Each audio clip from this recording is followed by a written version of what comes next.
샬롬, 이동춘 목사입니다. 오늘도 여러분의 삶이 주님의 평안으로 가득하시길 기원하며 하나님의 말씀을 나누겠습니다. 오늘 주시는 말씀은 고린도전서 2장 9절에서부터 16절의 말씀입니다. 이 말씀 중에 11절과 12절을 읽겠습니다. 사람의 일을 사람의 속에 있는 영 외에 누가 알리요?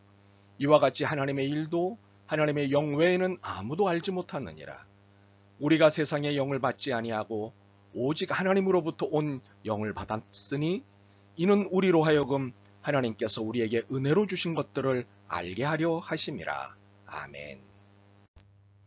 고린도전서 2장 9절로부터 16절 말씀을 본문으로 영에 속한 사람이라는 제목으로 말씀을 나누도록 하겠습니다. 여러분은 모두 영에 속한 사람입니다. 네? 모르셨다고요? 영에 속한다는 것이 무슨 뜻이냐고요? 아이고, 죄송합니다. 그동안 제가 이 부분을 제대로 다루지 않았군요. 그렇다면 이제부터라도 여러분이 영에 속한 사람이라는 사실을 아셨으면 좋겠습니다. 영에 속한 사람이란 1차적으로 그리스도 예수님 안에서 거듭난 사람을 말합니다. 이렇게 거듭난 사람은 성령님께서 거룩한 이끄심을 진행하십니다. 거룩한 이끄심이란 하나님 나라에 속한 사람답게 살라고 간섭하시는 것입니다. 그리고 영원한 나라의 백성답게 살 수 있도록 개입하시는 것입니다. 이러한 거룩한 이끄심을 받고 있는 사람이 영에 속한 사람입니다. 오늘 본문 중에 이를 확인할 수 있는 본문이 있습니다. 16절입니다. 누가 주의 마음을 알아서 주를 가르치겠느냐? 그러나 우리가 그리스도의 마음을 가졌느니라. 이 본문을 좀 더 쉽게 이해할 수 있도록 해주는 번역본이 공동번역 개정판입니다. 성서에는 누가 주님의 생각을 알아서 그분의 의논 상대가 되겠느냐 하였지만 우리는 그리스도의 생각을 알고 있습니다. 이 말씀을 통해 확인할 수 있는 것은 거듭난 사람은 모두가 그리스도의 마음, 그리스도의 생각을 가지고 있다는 사실입니다. 이는 우리가 거듭나는 순간 영에 속하기 때문입니다. 그래서 그리스도의 마음, 그리스도의 생각을 알 수 있게 되지요. 이것이 영에 속한 사람의 특징이기도 합니다. 그런데 문제가 있습니다. 영에 속한 사람이 육에 속한 사람처럼 될 수도 있다는 사실입니다. 육에 속한 사람이란 14절로 설명할 수 있습니다. 육에 속한 사람은 하나님의 성령의 일들을 받지 아니하나니 이는 그것들이 그에게는 어리석게 보이며 또 그는 그것들을 알 수도 없나니 그러한 일은 영적으로 분별되기 때문이라. 육에 속한 사람이란 성령님의 일, 즉 거룩한 이끄심을 알지도 못하고 인정하지도 못하는 사람입니다. 이렇게 육에 속한 사람처럼 영에 속한 사람도 성령님의 거룩한 이끄심을 느끼지 못할 수 있습니다. 이유가 무엇일까요? 영적 민감성이 둔감해졌기 때문입니다. 언제일까요? 영적 민감성이 떨어질 때부터입니다. 도대체 이 영적 민감성이란 무엇인가요? 무척 중요한 개념입니다. 영적 민감성은 1차적으로 우리 안에 계신 성령님과의 관계를 의미합니다. 12절입니다. 우리가 세상의 영을 받지 아니하고 오직 하나님으로부터 온 영을 받았으니 이는 우리로 하여금 하나님께서 우리에게 은혜로 주신 것들을 알게 하려 하심이라. 보시다시피 우리는 하나님의 영, 즉 성령님과 관계되어 있습니다. 이 덕분에 하나님이 하시는 일, 그리고 하나님이 은혜로 주신 것들을 알아보는 능력을 갖게 됩니다. 이 능력이 영적 민감성입니다. 이 영적 민감성이 높을수록 하나님의 깊은 계획까지도 깨달을 수 있게 됩니다. 그러므로 그리스도인인 우리는 성령님과 관계된 이 영적 민감성에 의해 하나님을 보고 하나님을 듣고 하나님을 느끼는 것입니다. 이를 두고 영적으로 깨어있는 그리스도인이라고 말합니다.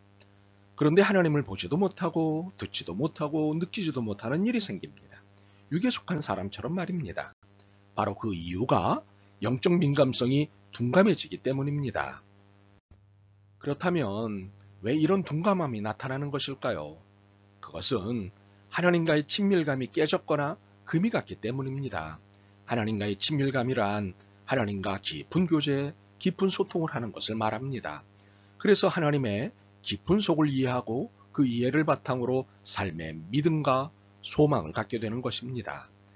더욱이 하나님의 속을 깊게 이해하는 만큼 믿음은 더욱 굳세지는 것입니다. 9절과 10절입니다. 기록된 바 하나님이 자기를 사랑하는 자들을 위하여 예비하신 모든 것은 눈으로 보지 못하고 귀로 듣지 못하고 사람의 마음으로 생각하지도 못하였다 함과 같으니라. 오직 하나님이 성령으로 이것을 우리에게 보이셨으니 성령은 모든 것 곧 하나님의 깊은 것까지도 통달하시느니라. 우리는 그리스도인입니다. 그리스도인이란 예수님 안에서 거듭난 사람입니다. 예수님이 영생을 책임져 주시는 사람입니다. 그렇기에 예수님을 기꺼이 따르는 사람입니다. 바로 여기에 성령님의 거룩한 이끄심이 작동하십니다. 참으로 영생의 믿음과 따름의 용기가 성령님에 의해 작동되는 것이지요. 이렇게 우리를 이끌어 주시는 성령님과 친밀한 교제를 나눌 때 하나님의 깊은 것을 보고 듣고 느끼게 됩니다. 이것이 하나님과의 친밀감입니다. 바로 이 하나님과의 친밀감에 하나님의 임재가 나타납니다. 12절과 13절을 볼까요? 우리가 세상의 영을 받지 아니하고 오직 하나님으로부터 온 영을 받았으니 이는 우리로 하여금 하나님께서 우리에게 은혜로 주신 것들을 알게 하려 하심이라. 우리가 이것을 말하거니와 사람의 지혜가 가르친 말로 아니하고 오직 성령께서 가르치신 것으로 하니 영적인 일은 영적인 것으로 분별하느니라. 우리가 성령님의 거룩한 이끄심에 의해 하나님과의 친밀감이 형성됩니다. 바로 그때 하나님의 임재를 경험하게 됩니다. 그리고 성령님의 거룩한 이끄심이 지속되는 한 하나님의 임재는 지속적으로 경험하게 됩니다. 하나님의 임재란 하나님께서 우리에게 은혜로 주신 것들을 알게 해주고 계시다는 사실을 느끼는 것입니다. 성령님을 통해 하나님의 지혜가 깨달아지는 순간 하나님이 나와 함께 하고 계신다는 사실을 느끼는 것입니다. 이 느낌이 하나님의 임재입니다. 그런데 이 느낌은 특징이 있습니다. 평안함과 온화함입니다. 절제와 담대함입니다. 그리고 헌신과 순종입니다. 그렇기에 하나님의 임재 가운데 있는 사람들은 매우 분명한 태도를 가지고 있습니다. 15절입니다. 신령한 자는 모든 것을 판단하나 자기는 아무에게도 판단을 받지 아니하느니라. 그런데 15절은 오해하기 딱 좋은 분위기입니다. 자기는 아무에게도 판단을 받지 아니하느니라 때문입니다. 참으로 교만한 태도가 아닌가요? 그러나 이것은 교만한 태도가 아니라 단호한 입장입니다. 물론 오늘 본문을 이해하면 이해될 수 있는 입장이긴 합니다만 결코 교만한 태도가 아닙니다. 아무에게도 판단을 받지 않는다는 것은 신령한 것으로만 이해할 수밖에 없기 때문입니다. 거듭나지 않은 사람이 하나님의 일을 이해할 수 없습니다. 그래서 거듭나지 않은 관점으로 신령한 것을 판단할 수 없다는 것을 우회적으로 설명한 것입니다. 그리고 또 하나는 영에 속한 사람은 성령님의 거룩한 이끄심을 따라 살아가는 것이기에 누구의 판단이 아닌 성령님의 판단으로 살아간다는 것을 고백한 것이지요. 그러므로 이것은 교만한 태도가 아니라 신앙 고백입니다. 그렇다면 영에 속한 사람이 진정성을 가지려면 영적 민감성을 유지해야 합니다. 더욱이 더 깊어져야 합니다. 어떻게 할 수 있을까요? 그것은 어렵지 않은 일입니다. 그럼에도 잘 하지 않습니다. 이유는 영적으로 나타해졌기 때문입니다. 그래서 육에 속한 사람과 다르지 않은 모습을 보입니다. 참으로 이래서는 안 됩니다. 그렇다면 영적 민감성을 유지하고 더 깊어지게 할 수 있는 것은 무엇일까요? 기도, 말씀, 찬송입니다. 기도와 말씀과 찬송입니다. 첫 번째로 수시로 기도하는 것입니다.